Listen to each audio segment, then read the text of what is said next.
This week, you two were nominated for a Satellite Award for Best Adapted Screenplay. How did you find out about that one? There's an email that goes out from Focus Features Publicity where they're always updating us on whenever the film is in the news. And so by email, how we find out a lot of things. Yeah. Very exciting. It was pretty cool. Yeah, I mean, it was like, you start to pay attention to all of these different awards. And yeah, it's just kind of awesome.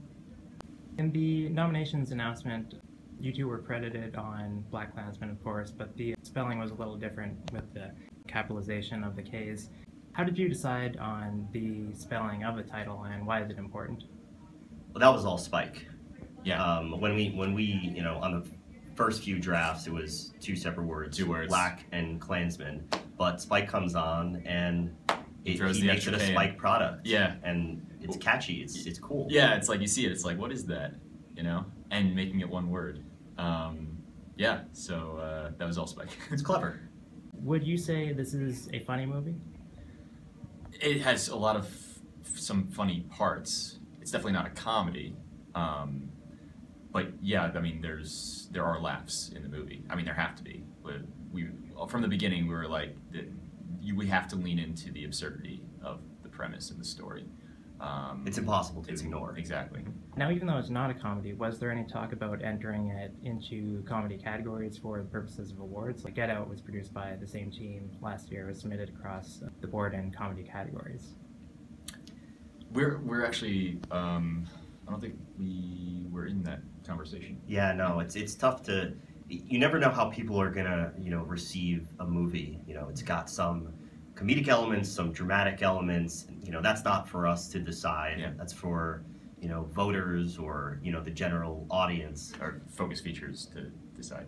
Yeah, we trust them. Their judgment. Would you say this was a very personal story for you to tell? It was Ron's story, Ron's personal story. And in cultivating a relationship with Ron, our job, we felt, was to help tell Ron's story as well as possible. The pressure was on in that sense because you have all this responsibility. You're not only adapting a book, you're adapting this guy's true life story. Yeah, and probably the most notable part of his entire career, it's his memoir. So you have to be personally invested. You have to be personally invested. There's no other option. Because we were personally invested in Ron. The writers who came on after you, they said that you gave a good structure, but with all due respect, they had to do a lot of work to make it into the movie that Spike wanted to make. How is it writing a script and then giving it to somebody else? Well, when you give it to Spike Lee, you're kind of hoping that he makes it into a Spike Lee film. You want him to put his stamp on it. So yeah, I mean, it's always hard to give your script away.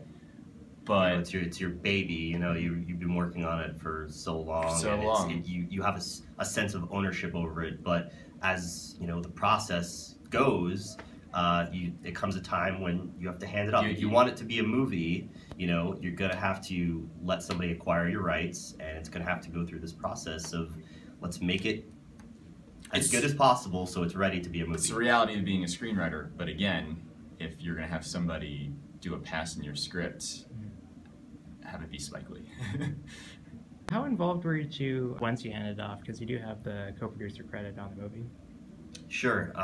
Well, just as far as the genesis of the project, we discovered an article online. We discovered this story online, and we found the memoir, and from there we just sort of tried to put all the pieces together. We reached out to the publisher. It's a small-time publisher who put us in touch with Ron himself and Ron's manager, and from there we built trust between both sides, getting permission to adapt this on spec essentially. And we didn't have the rights, we never got the rights, and then we developed it in partnership with Ron essentially. And then we ultimately introduced the author and his manager to the eventual producers, Sean Reddick, Sean McKittrick, Ray Mansfield, the guys who were involved first, QC Entertainment. Who, of course, were doing Get Out with Jordan Peele, and then they got Jordan involved as a producer. And then once Get Out happened, Jordan and QC were able to get the script to Spike. What were the biggest changes that they made to your script? The stuff in the beginning, the Gone with the Wind, the Alec Baldwin scene was not in our script. Obviously, the Charlottesville stuff was not in our script. The Harry Belafonte sequence Harry as well. Belafonte sequence. Okay. And there were some characters that were combined, but the meat of the story is very much our structure, our story. There are certain scenes that are very blended. It's like, oh, the first half of this scene is kind of ours, and the second half is Spike and Kevin. So yeah, throughout the movie, there's a lot of blending, which happens when there are multiple writers on a script. And what about when you're adapting it from the book and you have to kind of change it for the medium and add certain things? What did you struggle with the most in terms of additions or alterations to the story? Yeah, I think the story itself, it's written very much like a police report. Ron was a cop. And so it's not written in a way that immediately lends itself to being cinematic.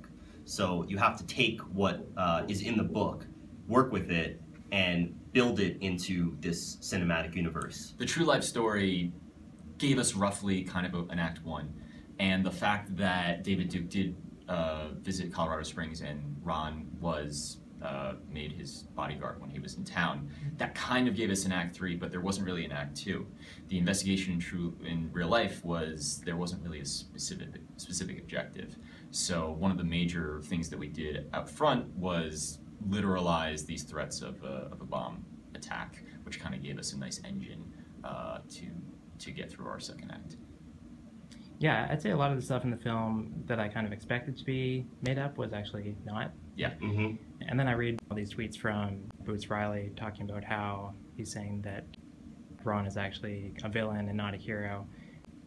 How do you respond to those kinds of criticisms? I think if you're making a film with a police officer as a main character, there's going to be certain aspects of that character that are deemed heroic because that's your main character. So yeah, that's what I would say in that case. How do you feel about giving David Duke such a voice in the film? Like Spike Lee won't even say Trump's name. Were you concerned at all about humanizing him? I think humanizing David Duke, in a way, it's what makes the appeal of David Duke and the Klan so effective. You had this guy who ran for political office. That's how he legitimizes hate, by being this humanized figure instead of being portrayed as this monster. I think humanizing him makes him realer, which makes him scarier. And then on the other end, did you toy with the idea of humanizing the villains in this movie even more? Not really. Yeah, not really. There wasn't really much room for that. That wasn't the story that we were trying to tell. That wasn't the story that Ron was telling. It's not the story that Spike wanted to tell. It's not about redeeming people who are bigoted. Yeah, it's more about exposing them. It's more about exposing them.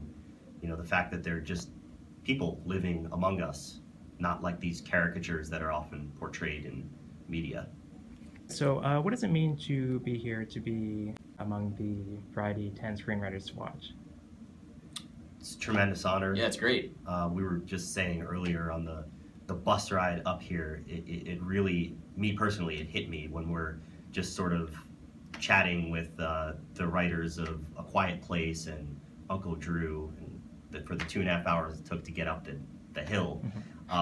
And that's when it really hits you, because you've got movies that people are talking about, people went to see, and it's really special. A lot of people who are super accomplished, and then you look at the people who are on the list in previous years, and it's very impressive names. Okay, and finally, I understand you have a couple projects coming up. What should we be looking forward to next, and how did you choose those projects? We're writing this movie based on the book Animal by Casey Sherman. The movie is called Thatcher Island, and it's another true story. And we like true stories, but we like to do like the genre take on that. So it's a true story about the first guy in the Modern Witness Protection Program in the 60s, but we're making it into kind of an action film. So, All right, great. Well, thanks very much for taking the time to chat. thank you. Thank you.